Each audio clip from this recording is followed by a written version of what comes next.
बिस्मिल्लाहिर्रहमानिर्रहीम। अस्सलाम वालेकुम। हकीकत टीवी साइंस एंड हेल्थ में खुश आमदीद। फाइनली सारे क्लू खुलकर सामने आ गए हैं। ये जो डोनाल्ड ट्रंप झूठ बोलता फिर रहा है, इसने वो मक्कारी के रिकॉर्ड तोड़े हैं। ये वो शख्स है जो कहता था मैं कोई जंग नहीं चाहता। सबसे बदतरीन जंगें इसने शुरू की हैं। ईरान की तो जंग इसने छेड़ दी है। आप सोचिए ईरान के हमले के बाद कहता क्या है। इसने जो कहा है आपको सारी तफसील बताते हैं, लेकिन बॉटम लाइन समझिए, कहता है ईरान को सरेंडर कर दो, नहीं तो हम तुम्हारी एंड से एंड बजा देंगे। कहता क्या है, कहता मैंने ईरान को बार बार मौका दिया था कि वो मुआहदा कर ले। मैंने इनको वार्निंग दी थी, बड़े सख्त अल्फाज में कहा था कि बस मुंह बंद करके मुआहदा कर लो। तुम लोग जितना भी जोर लगा सकते हो लगा लो, लेकिन तुम एटमी ताकत में तुम्हें बनने नहीं दूंगा। और तुम्हें कहा था कि मुआहदा कर लो, उन्होंने मुआहदा नहीं किया। कहता है अगर जो कुछ मैंने कहा था वो ना माने तो फिर तबाही होगी। मैंने इनको कहा था कि तुम्हारे वहम गुमान में भी नहीं हम तुम्हारे साथ क्या करेंगे। कहता अमेरिका दुनिया का सबसे ज्यादा खतरनाक और जदीद हथियार बनाने वाला मुल्क है। इजराइल के पास भी बहुत सारे ऐसे हथियार हैं और वो भी तबाहकुन है, और वो जानते हैं इनको इस्तेमाल कैसे करना है। कहता है ईरान के लोग बड़े सख्तगीर लोग, बड़े बहादुरी से बोले, धमकियां दी, हमें ये कर देंगे वो कर देंगे, मगर उनको नहीं पता था कि उनके साथ क्या होने वाला है। और अब आज देखो, जो लोग हमें धमकियां देते हैं उन सबको मार दिया, सब मारे जा चुके हैं। और मैं वार्न कर रहा हूं ईरान को, इससे तबाहकुन तुम्हारे साथ होने वाला है। अभी तक बहुत तबाही और हलाकत तुम्हारी हो चुकी है, लेकिन अभी भी वक्त है। तुम चाहो तो खून रेजी रुक सकती है, क्योंकि जो अगला हमला अब होगा वो इतना खतरनाक और सख्त और खौफनाक होगा कि तुम उसको बर्दाश्त नहीं कर सकोगे। मुआहदा कर लो, वरना कुछ बाकी नहीं बचेगा तुम्हारा। जिस सल्तनत को कभी ईरान कहते थे वो तहस नहस होकर रह जाएगी। उसने कहा कि मौत लेनी है, तबाही लेनी है, फैसला करो। मौत नहीं, तबाही नहीं, बस मुआहदा कर लो, इससे पहले कि बहुत ज्यादा देर हो जाए। मैं कह रहा हूं तुमको कि मुआहदा कर लो, नहीं तो हम तुम्हें छोड़ेंगे नहीं। अब आप इमेजिन कर लें, ये वो शख्स है जिसने करोड़ों लोगों को, अपने वोटर्स को धोखा दिया। कहता था मैं जंग नहीं छेड़ूंगा, मैं पुरानी जंगें बंद करूंगा। इसने आकर नई जंगें शुरू कर दी हैं। आज आप अंदाजा कर लें कि आप इस तस्वीर को देखें, यहां से आपको पता चलेगा। देखिए, इजराइल के पॉइंट ऑफ व्यू से देखें तो ये तारीख का सबसे कामयाब ऑपरेशन था। ईरान के पॉइंट ऑफ व्यू से देखें तो गद्दारों की भरमार है। आप बताइए, 2000 किलोमीटर दूर से कोई भी दुनिया का शख्स जिसमें थोड़ी सी भी अक्ल हो वो तस्लीम कर सकता है कि इस बिल्डिंग के अंदर एक अपार्टमेंट में एक फौजी या कोई जर्नैल या उसके घर वाले या कोई भी बंदा बैठा हुआ था। ऐसा लगता है हाँ बिल्डिंग है और यहां पर आप अटैक कर सकते हैं। इतना एक्यूरेटली अटैक ये कब होता है? जब अंदर के मुखबिर हो, अंदर के गद्दार शामिल हो, अंदर फौज में गद्दार बैठे हो, सियासतदानों में गद्दार बैठे हो, सिक्योरिटी में गद्दार बैठे हो। ये जो आज ट्रंप धड़ल्ले से कह रहा है कि हम करने जा रहे हैं, वो क्या कह रहे हैं? वो कह रहे हैं हम मार देंगे, आयतुल्लाह को भी मार देंगे, तुम्हें भी मार देंगे, पूरे ईरान पर हम कब्जा कर लेंगे। तो ये जो सूरत हाल सामने आई है, उसने वार्न कर दिया है कि तुम्हारे पास टाइम बड़ा थोड़ा है, मुआहदा कर लो, यानी सरेंडर कर दो हमारे आगे। तुम्हारी जरूरत नहीं होनी चाहिए कि तुम लोग हमारे आगे खड़े हो सको, तुम्हारी औकात, और तुम लोग एटमी ताकत बनोगे और ये तो हक हमारा है, हम बनेंगे, हम तुम्हारे बाप हैं, हम बताएंगे तुम्हारे मुल्क के अंदर से। आज ईरान के साथ ये तबाही हो रही है, तो ट्रंप ने वार्न कर दिया है, वो तो पूरे का पूरा ईरान उड़ाने के लिए जा रहा है। उसने कह दिया है कि इससे ज्यादा तबाहकुन होगा। वो क्या करेंगे? देखिए, आपने किसी का आर्मी चीफ मार दिया, चीफ ऑफ डिफेंस स्टाफ मार दिया, जर्नैल मार दिए, 20 इन्होंने टॉप की क्यादत सारी उड़ा दी है, पूरी करीम ही उड़ा दी है इन्होंने। और उसके अलावा न्यूक्लियर साइंटिस्ट उनके उड़ा दिए, चुन चुन कर मारा है। आप बताइए, न्यूक्लियर साइंटिस्ट की सिक्योरिटी होती है?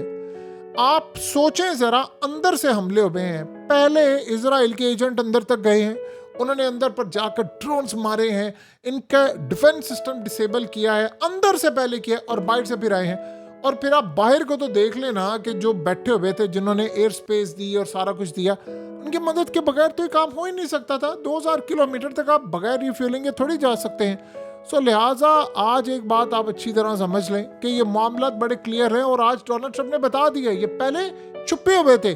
सुबह तो कह रहा था कि जी वो हम तो हमले में शामिल नहीं है, फिर इसराइल ने कहा यही शामिल है। तो अब आकर धड़ल्ले से कह रहा है कि अब तुम्हारे साथ ये होगा वो होगा, क्योंकि उन्होंने देख लिया अब नुकसान इनका बहुत ज्यादा हुआ है। देखिए मसला सारा ये है कि दुनिया में ये बड़ा ही अजीबोगरीब है। ये रूस को $7 अरब का जो लॉस हुआ था रिसेंटली यूक्रेन हमले में, ये क्या था?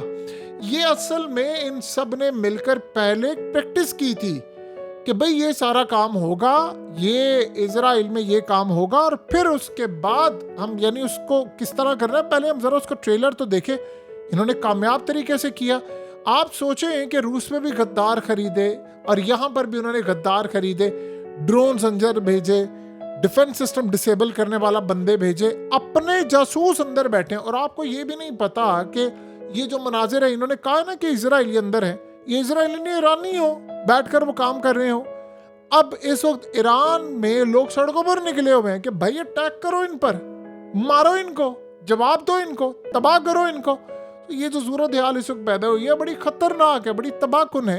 लेकिन मसला सारा ये है कि आज ईरान वाकई घुटनों पर आया है। और दुख इस बात का नहीं है कि ईरान अटैक नहीं कर सका, ये दुख इस बात का है कि इनके अंदर तक इनकी टॉप क़यादत, सोचें आर्मी चीफ कोई छोटा बंदा होता है, चीफ ऑफ डिफेंस स्टाफ छोटा बंदा होता है, टॉप के जर्नल छोटे बंदे होते हैं, आपके अंदर तक वो गुस्से हुए हैं, आपके अंदर तक कार्रवाइयां कर रहे हैं, मोसाद के एजेंट अंदर बैठे हुए हैं। आप दुनिया को क्या बता रहे हैं? आप क्या बेचते हैं दुनिया को कि भाई ये काम हो जाएगा वो हो जाएगा? वो कहते हैं जी हमने दुनिया का सबसे बड़ा ऑपरेशन किया, बिल्कुल किया है। एक तिनका तक आप इजराइल का नहीं उखाड़ सके। क्यों? ऐसा नहीं है कि ईरान के पास ताकत नहीं है, मसला ये है कि अंदर गद्दार बैठे हुए।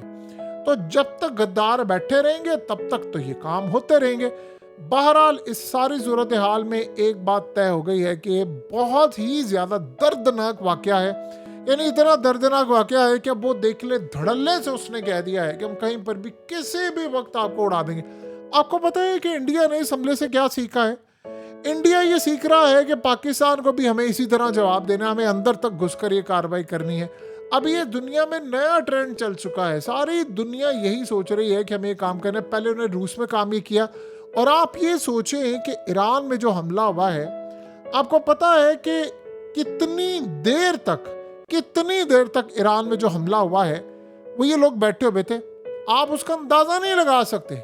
साल से वो ईरान में बैठे हुए हैं, एक एक चीज की मुखबरी है। जिनको ये पता है कि आज रात आर्मी चीफ इधर सो रहा है, आज रात सिक्योरिटी ये है, एक शहर में न्यूक्लियर साइंटिस्ट उधर है। आप बताएं, आप 20-25 लोगों को आपने हिट करना हो 6 शहरों में, और मजाल है कि एक भी निशाना चूक जाए।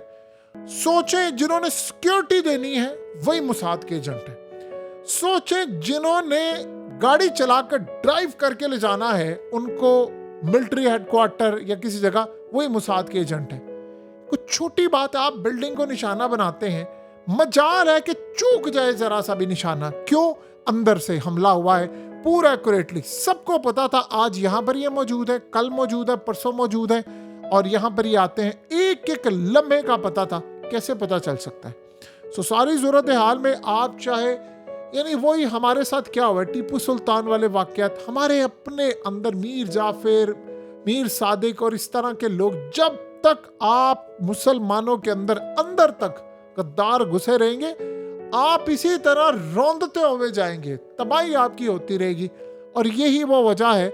आज आप देख लेना इजराइल नेतन्याहू ने क्या कहा है। उसने कहा है कि हमने मार दिया है तुम्हें, अब अगर तुम्हें हमें मारना है तो पहले ये सोच लेना हमारे बंदे अंदर तक घुसे हैं। उसको इस बात का डर है। अब आपको ये बात समझ आई कि क्यों इजराइल धड़ल्ले से कह रहा था मैं तो उड़ा दूंगा, मैं तो ये कर दूंगा। अब वो ये नहीं कह रहा कि हम हमला रोक लेंगे, कहता है हमला करना ना, वरना हमारे लोग अंदर हैं अभी तक, वो तुम्हारा क्या असर करेंगे तुम्हें अंदाजा नहीं है।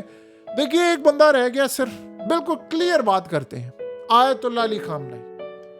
अगर ये इनको रास्ते से हटा दें तो इसराइल पर ये माचिस भी नहीं फेंक सकते, क्योंकि बाकी सारे या तो अंदर गद्दार बैठे हुए हैं या बेचारे सारे मारे गए हैं, और कौन बाकी रहता है। तो ये हमला करेंगे। सवाल ये, आप देखिए अगर आयतुल्लाह के साथ कुछ हो जाए तो ये कहेंगे चलो सीज फायर करते हैं, अब खत्म करो इस डील को, और ईरान 100 साल पीछे चला जाएगा। ये सूरत हाल है। और आप सोचें कि आज तो डोनाल्ड ट्रंप ने खुलकर कह दिया है कि 2 ऑप्शंस हैं और चंद घंटे का टाइम है तुम्हारे पास, सरेंडर कर दो नहीं तो मरने के लिए तैयार हो जाओ। ये आखिरी ऑप्शन दे दिया उसने। और कमाल की बात है, सुबह कह रहा था कि व्हाइट हाउस की जानिब से तर्जुमान की इनके मैसेज है ट्रम्प के हुक्म पर। हमने तो हमला ही नहीं किया, हमने तो कोऑर्डिनेट नहीं किया। झूठे मक्कार। आज मुसलमान टेक्नोलॉजी में पीछे है ना, तो इन लोगों को आप देखिए वो कहाँ से कहाँ चले गए और हम कहाँ से कहाँ पर बैठे हुए हैं। बहरहाल एक बात तय है कि बहुत ही ज़्यादा तबाहकुन ये हमला था और इसका नुकसान बहुत ज़्यादा उठाना पड़ा है और पता नहीं कितने ममालिक अब हमारे हाथ से निकल जाएंगे। हकीकत टीवी साइंस एंड हेल्थ की इस वीडियो के नीचे कमेंट ज़रूर कीजिए, अपनी राय का इजहार ज़रूर करें और इस वीडियो को हर जगह शेयर करते हुए चैनल को सब्सक्राइब ज़रूर करें।